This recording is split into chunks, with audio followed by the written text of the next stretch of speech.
play a game called My Favorite Regular. One lucky contestant gets to decide who's the funniest regular on Tough Crowd. Please welcome Sonia. Hello, Sonia. How are you? Okay. Oh, she looks like Katie Holmes. Now, Sonia, behind that wall are 3 comedians. Why did you point to it twice? I looked at it the first time. You're going to throw out some setups. And based on their punchlines, you'll pick your favorite. Now, let's say hello to our regulars. Regular number 1, say hello to Sonia. Hiya, Sonia. Regular number 2. Hello?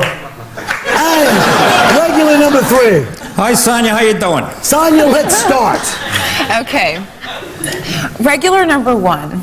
Courtney Love just lost custody of her daughter and recently was charged with felony drug possession and disorderly conduct.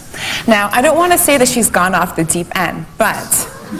I don't want to say she's gone off the deep end, but last night she let regular number 2 teabag her for a pack of smokes. Okay.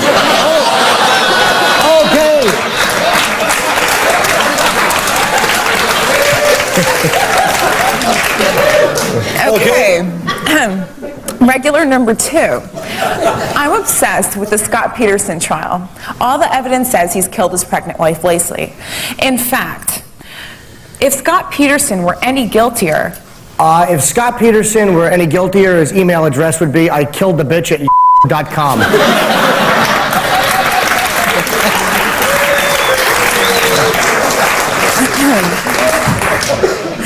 Okay, regular number 3. My favorite show is The Newlyweds, starring Jessica Simpson and whoever her husband is.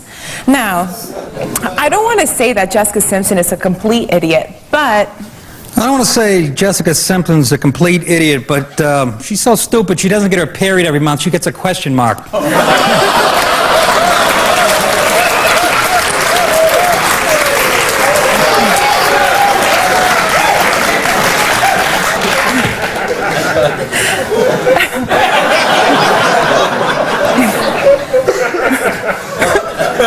Okay.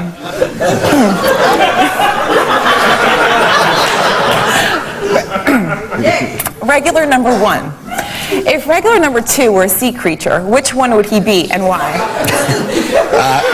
What do you mean, if he were?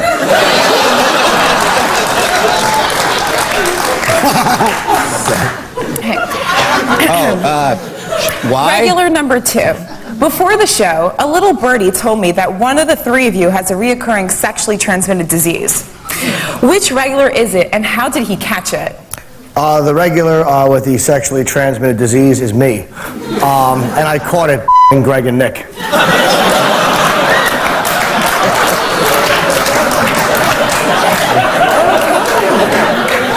Okay.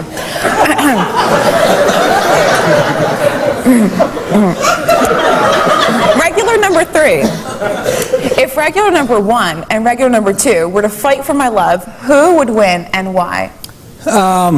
If 1 and 2 fought for your love, I'd win because they're so out of shape they'd be too tired to get it up after they got done fighting. And, Oh, Sonia, I'm afraid we've run out of time. You've got a choice to make. Will it be regular number 1, regular number 2, or regular number 3? Sonia, who's it going to be? I'm going to have to go for regular number 1. Regular number 1. Okay, Sonia, let's meet the 2 you didn't pick. Regular number 2 is a great mind trapped in an awful body. He enjoys tranny hunting, pulling his fat man tits, and doing stand-up and pretending he has more than 1 week of community college. Please welcome Mr. Jim Norton.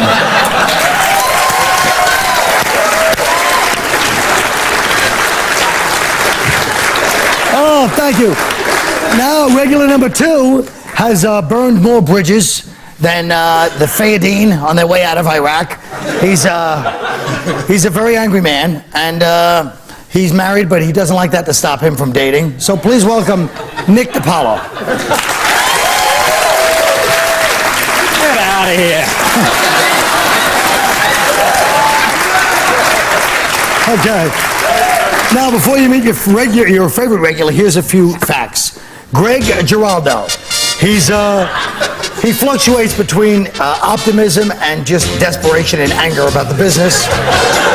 He won the Latino comedy cockfight that was held in Sub-Basement 3 at the Bush Terminal in South Brooklyn. Please welcome Mr. Greg Giraldo.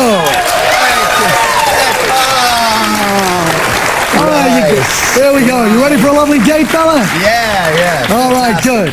How do you feel? Good? Semi-erect. Oh, good. Okay, fellas, come on. Let's come out for that big dating game. Goodbye, you know? Oh, I see you guys have already taken care of that. Oh, we'll be right back. Ready? Mwah!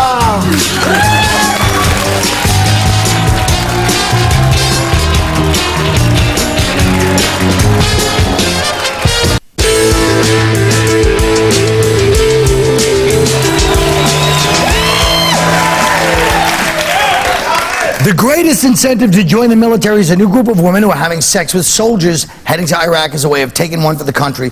Sexually speaking, have you ever taken one for the team, Jim? Yes. After a show one night, my buddy's hitting on this girl, and she's really hot, and the only thing that is stopping the two of them from having sex is her fat friend, who looked like a cross between Jiminy Glick and a water buffalo.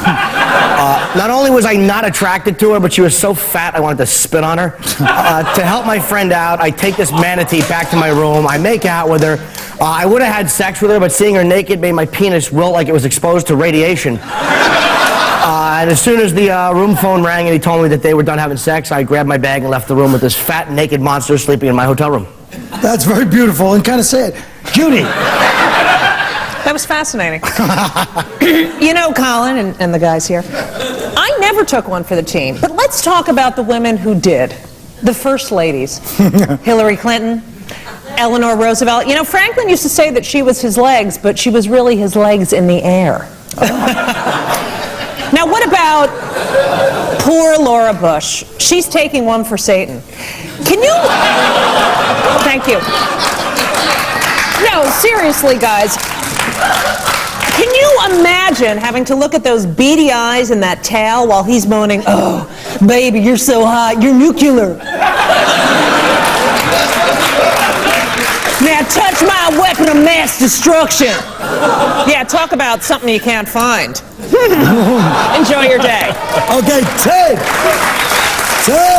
Well, I haven't taken one for the team, but I did perform for the military on the USO tour, and believe me, there were a few female soldiers in the crowd that I was prepared to give an honorable discharge to. But I refrained and acted like a gentleman. Had I known that it was my patriotic duty to bang each and every one of those ladies, I would have gladly deployed my own Scud missiles, strapped on the night vision, and created my own axis of evil for the USA. All right, Chief John. Oh, Professor. Good evening. My buddy and I were in a bar, and he met Tiffany Amber Thiessen. And of course, the rule is a good-looking woman always has a ugly friend with her to stop the fun. So I took the bullet for the buddy, and while he was in the front seat in heaven, I'm in the back seat, and Tiffany's friend is going down on me. It was horrible. And I guess that's why they call that dude Screech. That's the show. Good night.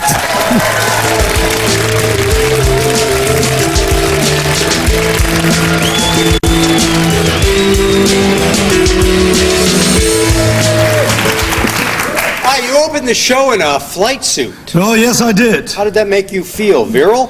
Mm-hmm. I felt like Viral Wang. That's funny if you know, in the fashion business, or you listen to hip-hop in the past year. In the opening, you urged the president to push the button. Do you really believe that... The nuclear button. Yeah, the nuclear button. Do you really believe that that's the solution to our problems in Iraq and in other areas? Well, it's one way of, one solution. No, it's true. There's other ones, but...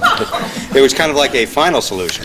Well, it's kind of like one of those things that you don't want to say it because it's kind of rude and inhumane, but it is something that one of the options. You just got to throw it out there, and then maybe you won't want to do it, but at least put it